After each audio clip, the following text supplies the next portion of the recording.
benci sama corona, oke. Tapi ketika lu ngelanggar aturan pemerintah, no bro, lu nggak bisa superior itu di Indonesia.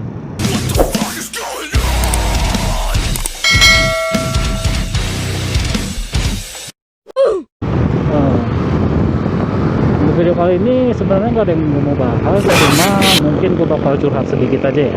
Oke.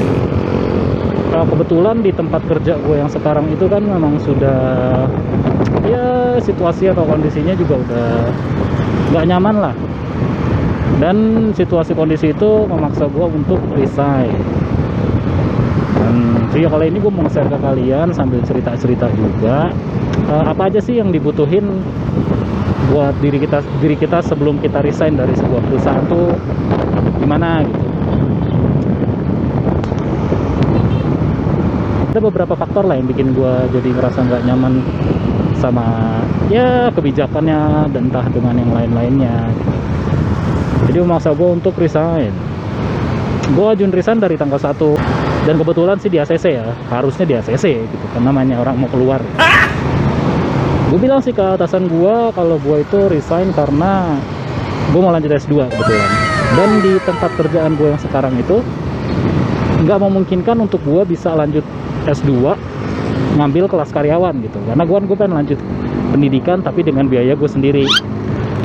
Di tempat kerja gue Sabtu itu diharuskan masuk, sementara jam kuliahnya itu hari Sabtu pagi, nggak bisa dong. Dan gue udah bilang juga kalau misalkan saya masuknya hari Minggu gimana, katanya nggak bisa mas, tetap hari Sabtu. Ya udahlah, akhirnya gue keluar, mutusin untuk keluar.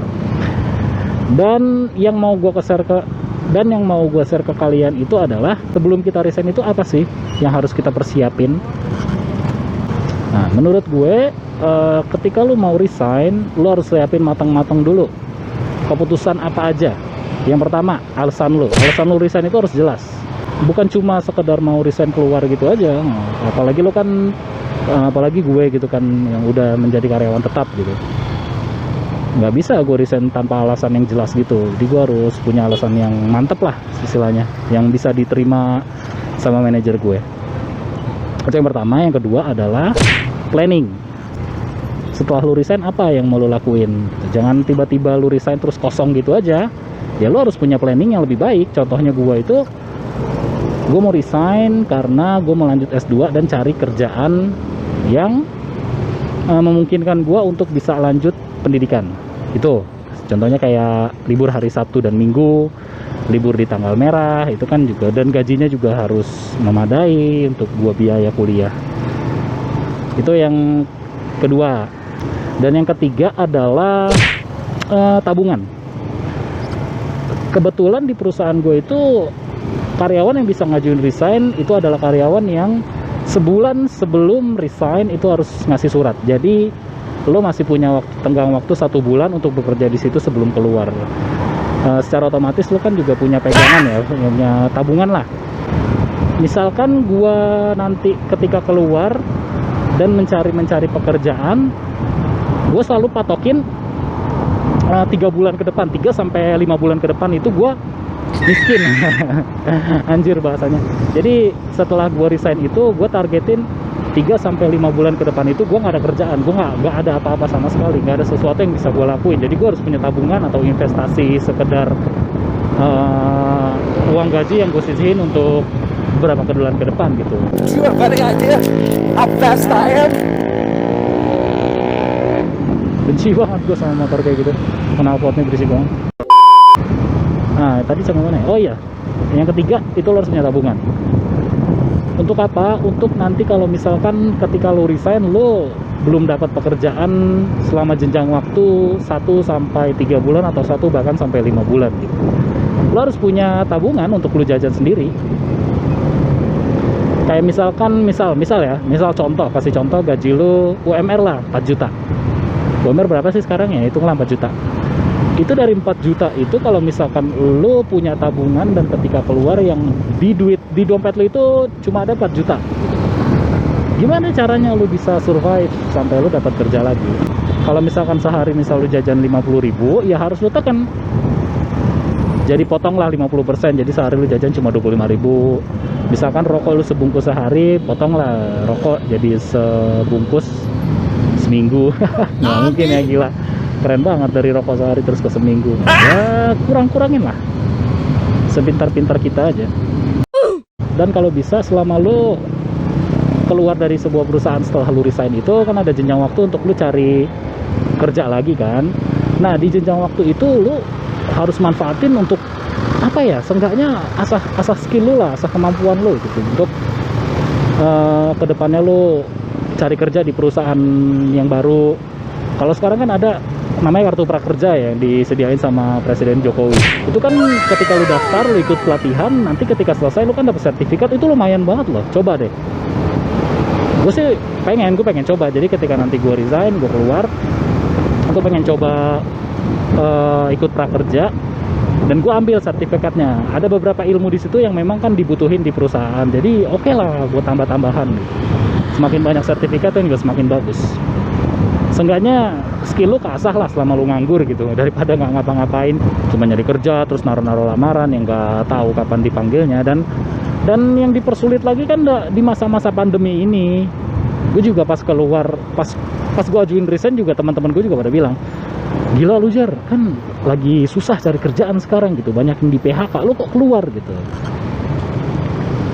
Kalau dari gue pribadi, gue udah punya backupan. Jadi setelah gue keluar dari situ, ya gue memang langsung kerja lagi. Tapi ini kan gue nge-share ke kalian buat yang kalian mau resign dan belum jelas mau kerja di mana setelah keluar dari situ. Jadi gue ngasih pendapat kayak gitu, oke? Oke. Dan rata-rata orang yang kerja dan mau keluar dari sebuah perusahaan itu kan hampir sama ya alasannya ya, karena memang nggak nyaman gitu, nggak nyaman sama lingkungan kerjanya. Entah memang nggak nyaman karena bos kita yang selalu ngasih pekerjaan lebih, atau bos kita ngeselin, atau bos kita suka marah-marah, atau mungkin dari teman-teman kantornya yang nggak enakin gitu, ada beberapa yang nggak suka sama kita, atau ya macam-macam lah teman-teman kantor. Ya walaupun nggak nutup kemungkinan juga ketika lu nanti diterima perusahaan baru, lu ditempatkan di situasi yang sama gitu kan, nggak nutup kemungkinan juga. Tapi seenggaknya kan untuk kita yang memang orang-orang para pejuang pencari kerja gitu, ya sekalian cari pengalaman dan coba tantangan baru lah gitu kan. Kan ada juga yang bilang, dasar nggak bersyukur, masa udah kerja tapi mau keluar, yang lain aja banyak yang mau kerja. Cuy, sumpah nggak gitu juga. Lu nggak bisa kontrol.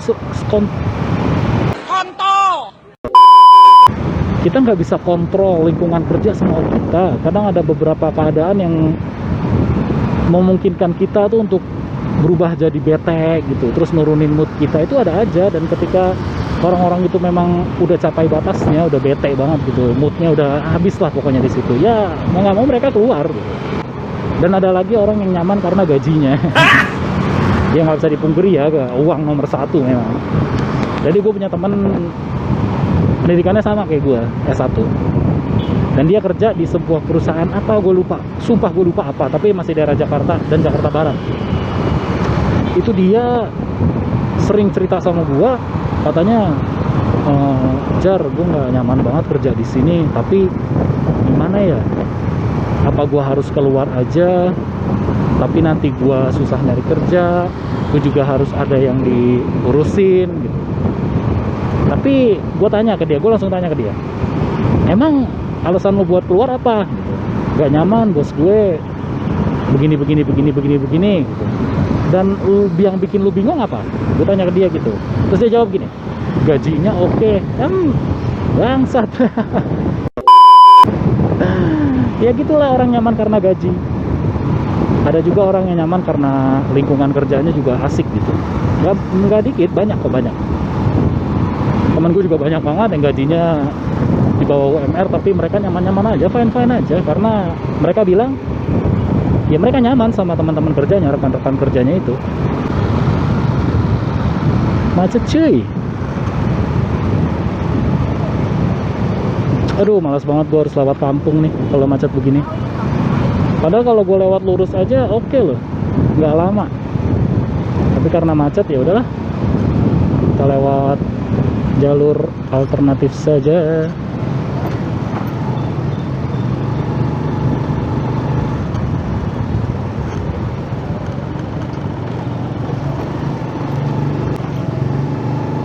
Ya biar gimana pun banyak jalan menuju rumah. Jalan raya macet ya kita ambil jalan kampung.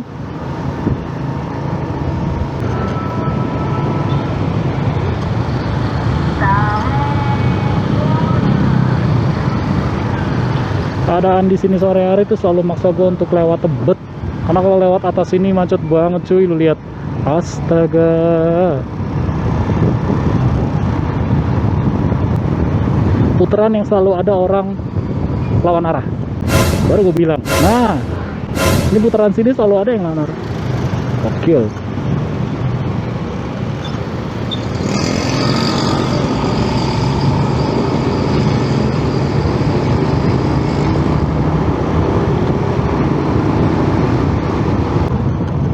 Wow, udah rame lagi Tebet cuy. Mantul.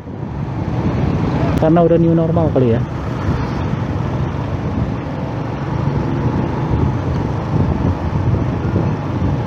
But I think it's not normal. Kalau kebijakan yang pemerintah buat itu kan dibilangnya kan new normal. But I think it's not. I think it's a new life, but not normal. Coba bandingkan ketika Indonesia ada corona dan sebelum ada corona. Beberapa orang yang pakai masker bisa dihitung. Sekarang semuanya pakai masker. Mau nggak mau ya. Untuk mencegah penularan virus, kan virus corona juga dikabarkan bisa menyebar lewat udara, karena itu kan bahaya juga. Dan ini sumpah ini keresahan gue banget sih. Gue itu kan orang yang aktif di sosial media, YouTube, IG, Twitter, TikTok dan semacamnya. Di beberapa sosial media itu gue ngeliat ada beberapa postingan atau konten orang yang sumpah bro nggak takut banget sama virus-virus ini. Listen to this. Kalau memang lu nggak takut corona, satu, kalau memang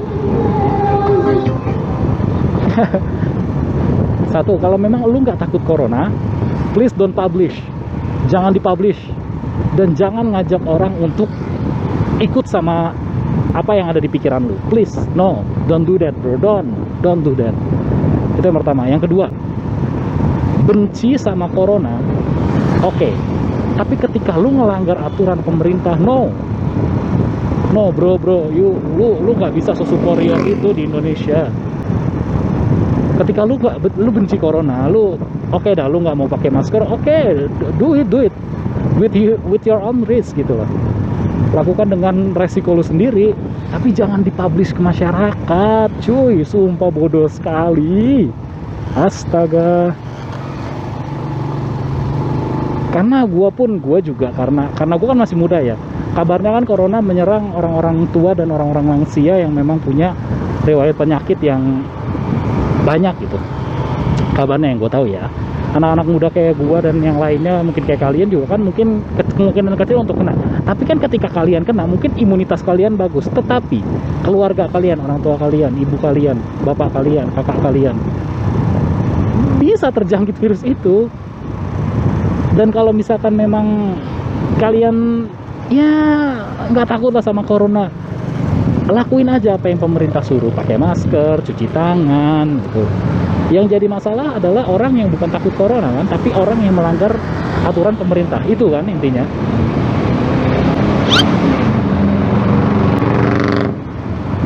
Kayak di film The Car cuy, mobil.